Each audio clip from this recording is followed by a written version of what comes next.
Mr. Fun, the cheerful and whimsical computer, wasn't always a beloved part of the vibrant world of Sprunki. His journey began with a sad story.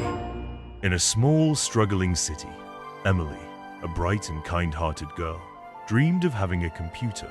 While her classmates bragged about their sleek devices, Emily could only listen, knowing her family couldn't afford one. For Emily, it wasn't just about fitting in. It was about exploring her creativity. She imagined writing stories, painting pictures, and building games on her own machine. At night, she dreamed of the glow of a monitor and the click of keys. Determined not to give up, Emily crafted her own computer out of cardboard, paper, and markers. She even added a spinning paper propeller to make it unique.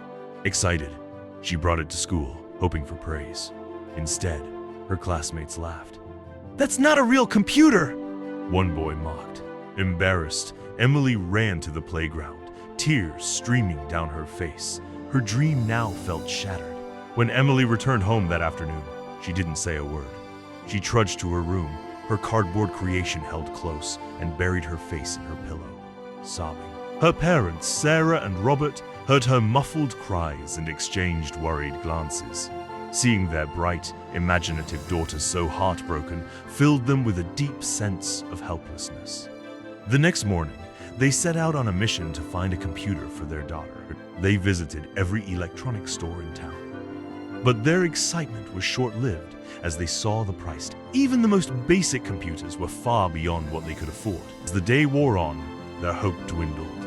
But just as they were about to give up, they stumbled upon a small, dusty shop tucked away in the sign above the door read, "Second-hand treasures." Inside, the shelves were crammed with old electronics and forgotten knickknacks. Amid the clutter, something caught their eye, a cheerful, cartoonish computer monitor. The shopkeeper noticed their interest and said, "Oh, that old thing? It's been here forever. Nobody wants it. I can let it go for half price." Relieved, Sarah and Robert pooled their savings and bought the quirky computer. They hoped that its cheerful personality might bring some joy. Sarah and Robert presented the computer to Emily as a surprise. When she saw it, her eyes widened in disbelief. "Is this for me?" she asked, her voice trembling with emotion. Her parents nodded, and she threw her arms around them, tears of joy streaming down her face. "Thank you," she cried. They set up the computer in her room, and as soon as it was plugged in, the monitor flickered to life.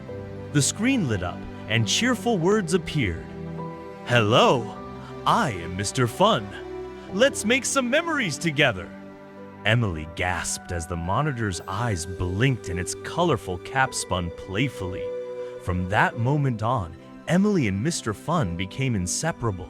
Mr. Fun helped her with her homework, taught her basic coding, and displayed colorful animations that made her laugh. On rainy days, he filled her room with virtual rainbows, and on sunny days, he wore virtual sunglasses and played happy tunes. For Emily, Mr. Fun wasn't just a computer, he was a friend. One day, a notorious hacker unleashed a powerful virus that infected computers worldwide. The virus caused machines to behave erratically, some even overheating and exploding. In an instant, the digital world turned dangerous, and fear spread as people disconnected their devices, unsure of what might happen next. The once reliable technology became a source of chaos, leaving cities dark and silent as screens flickered and systems failed. Fear spread quickly, and Emily's parents, Sarah and Robert, worried that their beloved computer, Mr. Fun, might malfunction and harm Emily. Robert made the heartbreaking decision to discard Mr. Fun.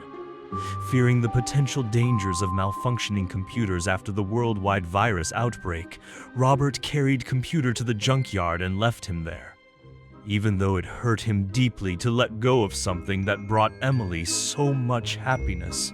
At the junkyard, Mr. Fun was left under the pouring rain, lonely and forgotten. Days turned into nights, and the once cheerful computer watched the gloomy skies through his dim screen, feeling abandoned. He thought his journey had come to an end. One day, a car pulled up to the junkyard, and a young man stepped out. Mr. Fun's screen flickered with hope, thinking he had found a new home. But the man wasn't kind.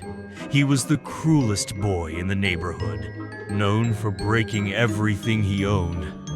The boy took computer and loaded him with horrendous games and harmful programs that pushed the computer to its limits. Mr. Fun's circuits overheated, his animations became glitchy, and his spinning cap stopped working altogether. Finally, unable to endure the abuse any longer, Mr. Fun shut down completely.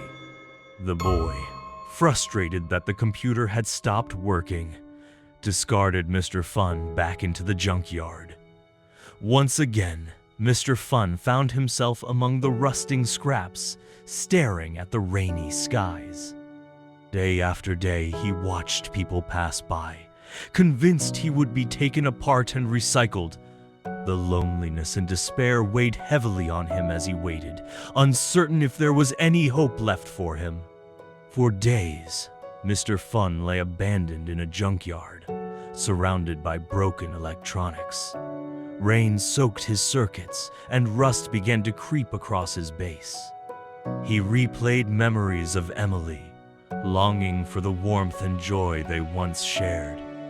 Just as he was about to give up hope, a young man named Oliver stumbled upon him. Oliver was a tinkerer who loved restoring old gadgets. When he saw Mr. Fun, something about the monitor's design caught his eye. "You are not done yet," Oliver said, carefully picking him up. Back in his workshop, Oliver cleaned and repaired Mr. Fun, replacing damaged circuits and polishing his screen. When Mr.